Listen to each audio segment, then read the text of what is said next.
एखाद्या कंपनीमध्ये employee higher करायचा असेल, त्या कॅन्डिडेटचं स्किल बघायचं की एक्सपिरियन्स बघायचा? एक्सपिरियन्स बघण्यापेक्षा तुम्ही स्किल्स बघा त्याचे. तुम्ही राईट टॅलेंट हायर करा. नीता, तुला मला एक सेन्सिटिव्ह प्रश्न विचारायचा आहे. एचआर पोझिशनला जी व्यक्ती आहे त्यांना फायनान्शियली काही फायदा आहे का? एचआरच असतो तो खूप नेगोशिएट करत असतो सॅलरी. हे एचआर कॉस्टिंग असतं आणि हे सगळं मॅनेजमेंट थ्रू ठरलेलं पॅटर्न असतो. तुझा विषय आहे ह्युमन रिसोर्सेस, की तुम्ही एम्प्लॉईजना नोकऱ्या लावता. एचआर म्हटलं ना की लोकांना पहिली गोष्ट लक्षात येते ते म्हणजे रिक्रुटमेंट. एचआर ह्युमन रिसोर्सेस हा खर्च आहे की इन्व्हेस्टमेंट, काय सांगशील? खूपच छान प्रश्न आहे हा, कारण एचआर हा नेहमी कॉस्ट सेंटरमध्ये येतो. नमस्कार, मी हिना केशव. स्वागत आहे तुमचं आपल्या या कार्यक्रमात, ज्याचं नाव आहे संवाद अंतरंगातला, मनापासून मनापर्यंत.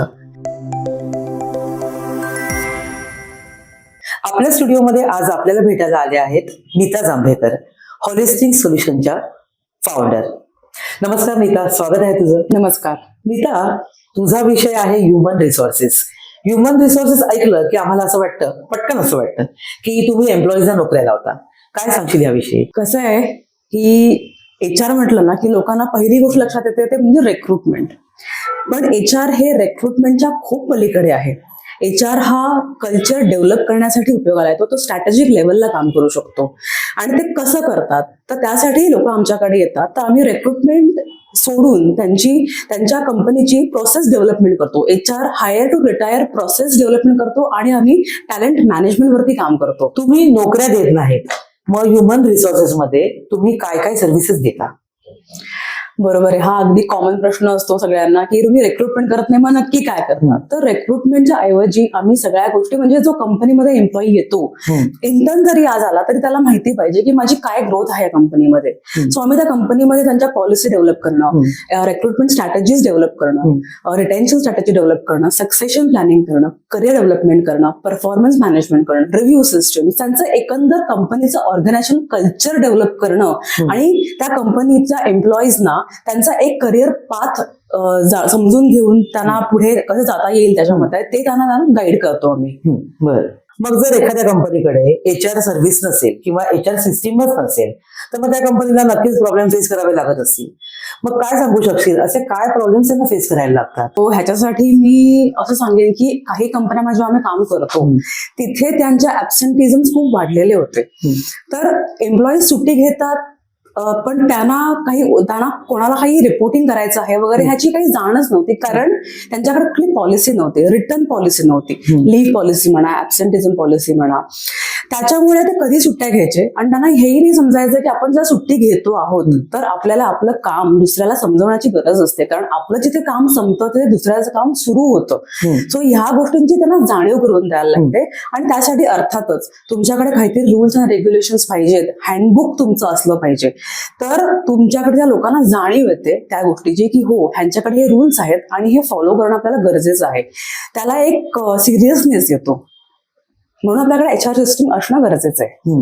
स्टार्टअप बिझनेसेस जेव्हा हायरिंग करतात, फर्स्ट टाइम हायरिंग करतात, मग अशा ओनर्सना तू काय सल्ला देशील? कसं असतं की आता सल्ला असा द्यायचा असतो की पहिले लोक कसं करतात ना की हायरिंग म्हणजे ते हायर करतच सुटतात. आज ही पोझिशन मला हवी आहे, उद्या ती पोझिशन हवी आहे, पण त्याच्यात तेही विसरतात की त्यांना आधी स्ट्रक्चर डिझाईन करणं गरजेचं आहे की माझा बिझनेस मॉडेल काय आहे, माझे गोल्स काय आहेत आणि त्यासाठी मला किती मॅनपॉवर लागणार आहे. तर ते स्ट्रक्चर डिझाईन करण्याच्या आधीच लोक हायरिंग करतात. आणि मग कधीतरी असं होतं की कुठेतरी ओव्हर हायरिंग होतं, कुठेतरी अंडर हायरिंग होतं. आणि ज्या डिपार्टमेंटला खरोखर गरज असते तिथे आपल्याला तितकं मॅनपॉवर नसल्यामुळे कामामध्ये त्याच्यामध्ये फरक पडतो. तर आधी स्ट्रक्चर डिझाईन करा, हायरार्की डिझाईन करा आणि मग तुम्ही त्याच्यावरती स्किल डेव्हलपमेंट प्रमाणे हायरिंग करा. So this is the right way to hire any candidate. Okay. Neeta, तुला मला एक सेन्सिटिव्ह प्रश्न विचारायचा आहे. म्हणजे बऱ्याच लोकांच्या मनात हा प्रश्न असतो. तर प्रश्न असा आहे की एखाद्या कंपनी जेव्हा एचआर कॅन्डिडेटशी बोलत असते, ज्या कॅन्डिडेटला जॉबची गरज आहे, तर त्या कॅन्डिडेटशी बोलताना त्याच्या नोकरीबद्दल, त्याच्या सॅलरीबद्दल डिस्कशन होतं. मग त्या रोलमध्ये HR पोझिशनला जी व्यक्ती आहे त्यांना फायनान्शियली काही फायदा आहे का?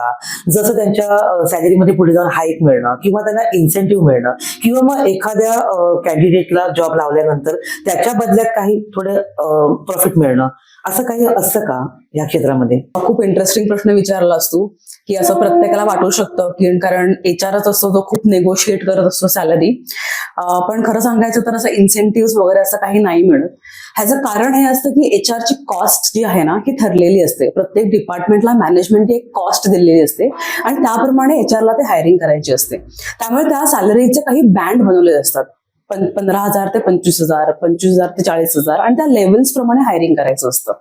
त्यामुळे त्यांच्या स्किल सेट्स वरती तुम्हाला हायरिंग करताना त्या एक्सपिरियन्स किती आहे, आपल्याला याचा काय उपयोग होऊ शकतो, आपल्याला या कल्चरमध्ये सेट होऊ शकतो की नाही होऊ शकत, या सगळ्या गोष्टींची काळजी घेऊन HRला हायरिंग करायचं असतं. त्यामुळे तो सॅलरी नेगोसिएशन मध्ये इतका ऍक्टिव्ह असतो, पण त्याच्यामध्ये त्याचा वैयक्तिक असा काहीही फायदा नसतो. हे HR कॉस्टिंग असतं आणि हे सगळं मॅनेजमेंट थ्रू ठरलेलं पॅटर्न असतो ज्याच्यामध्ये त्याला त्या हायरिंग बसवावी लागते. म्हणजे ह्या सगळ्यामध्ये HRला काही तसं मिळत नाही आणि हा HR पोझिशनचा एक फक्त रोल आहे, तितकंच आहे. बरोबर आहे? बरोबर. नीता, आजकाल सगळीकडेच बघायला मिळतं की एम्प्लॉई टिकून ठेवणं किंवा टिकून राहणं हे थोडं चॅलेंजिंग झालंय.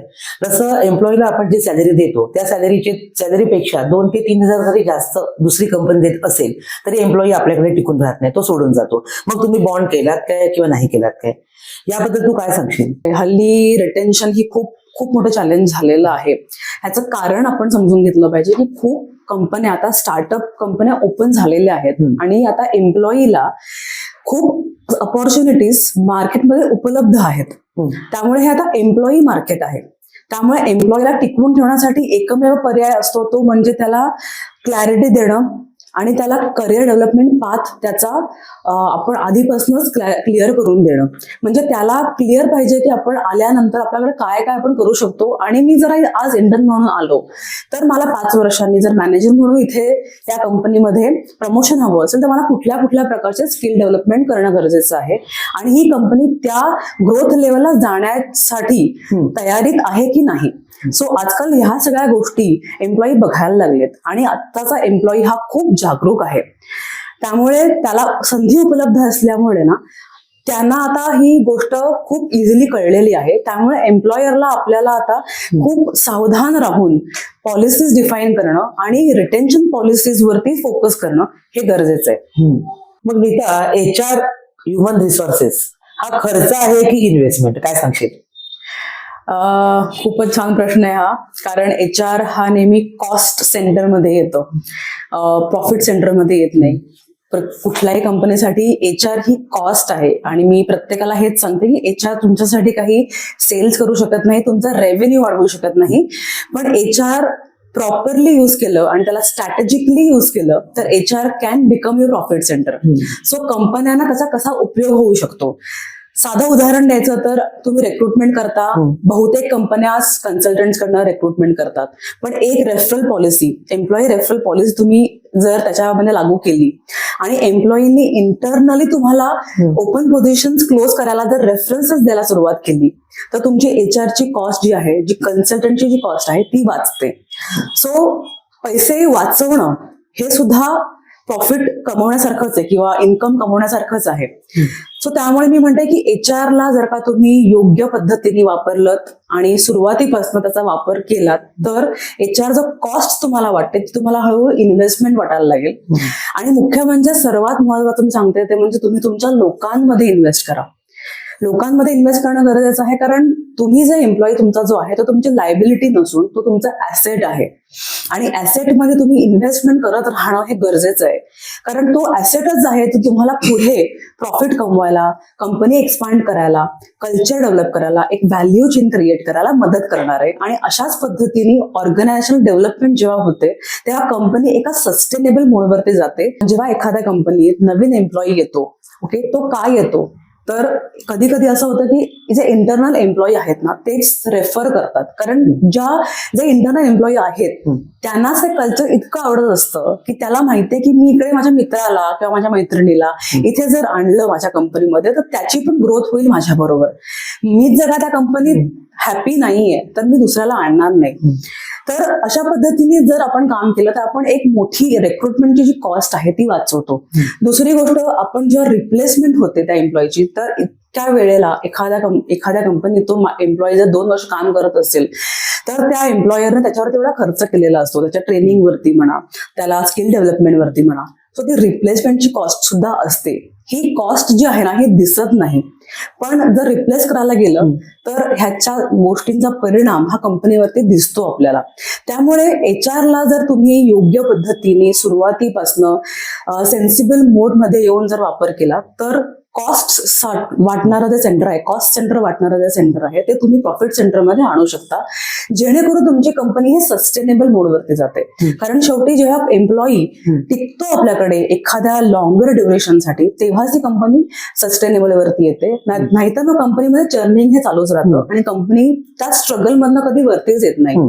त्यामुळे एक बिझनेस डेव्हलपमेंट तर सोडाच, पण तुमचं रोजचं जे रुटीन आहे ऑपरेशनल वर्क तेच डिस्टर्ब होऊन जातो, तिथेच किओस निर्माण होतो. त्यामुळे HR ही नक्कीच इन्व्हेस्टमेंट आहे. सुरुवातीला आपल्याला ती कॉस्ट वाटू शकते, पण योग्य वापराने त्याची इन्व्हेस्टमेंट म्हणून आपण बदल करू शकतो.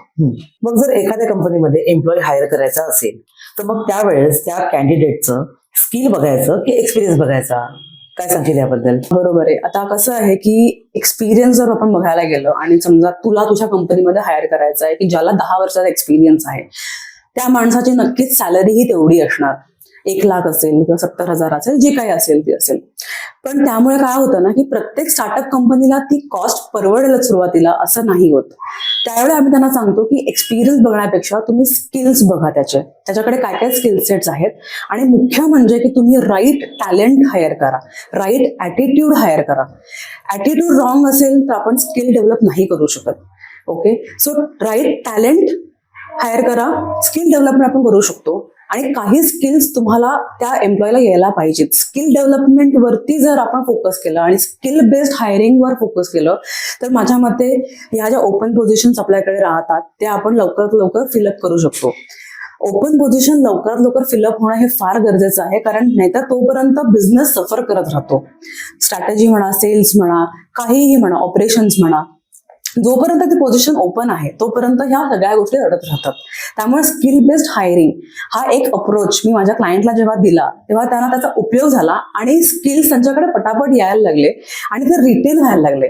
सो स्किल बेस्ड हायरिंग हे नेहमी मी लोकांना सजेस्ट करते. मग नीता, तुझे क्लायंट बेस जे आहे ते रिटेनर आहेत किंवा प्रोजेक्ट बेस आहेत? हो, म्हणजे आता काही काही कंपन्या आहेत ज्या रिटेनर बेस आहेत, कारण त्यांना कंपनीच्या कामावरती म्हणजे नक्की कुठल्या प्रकारचं काम आहे, रिटेनर बेस्ड काम असेल तर आम्ही ते फेजेस वाईज करतो. स्ट्रक्चर बनवणे, त्यांच्या पॉलिसीज बनवणे, जीडीज डिफाईन करणे आणि मग त्यांचं रिव्ह्यू सिस्टीम्स आम्ही त्याच्यामध्ये लावत जातो. काही काही कंपन्या अशा पण आहेत की त्यांच्याकडे HR डिपार्टमेंट ऑलरेडी आहे आणि त्यांना त्या HR ला ट्रेन करायचं आहे. जसं मी आता म्हटलं तसं की त्यांना कॉस्ट सेंटरवरनं प्रॉफिट सेंटरवरती घेऊन जायचं आहे. सो त्याचं जे ट्रेनिंग आहे ना ते त्यांना 2 महिने किंवा 3 महिने आम्ही त्यांना ते ट्रेनिंग देतो आणि मग त्याच्यानंतर त्या HR डिपार्टमेंट ते पूर्ण पुढे कॅरी करत जातात.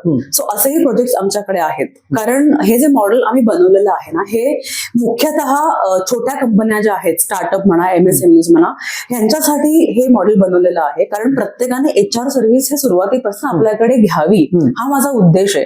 त्यामुळे मी हे मॉडेल तसं बनवलेलं आहे आणि त्यांना कॉस्टही पडू नये आणि अर्थात हे माझं पण रेव्हेन्यूचं साधन आहे, सो मलाही त्याच्यातनं काहीतरी प्रॉफिट व्हावा.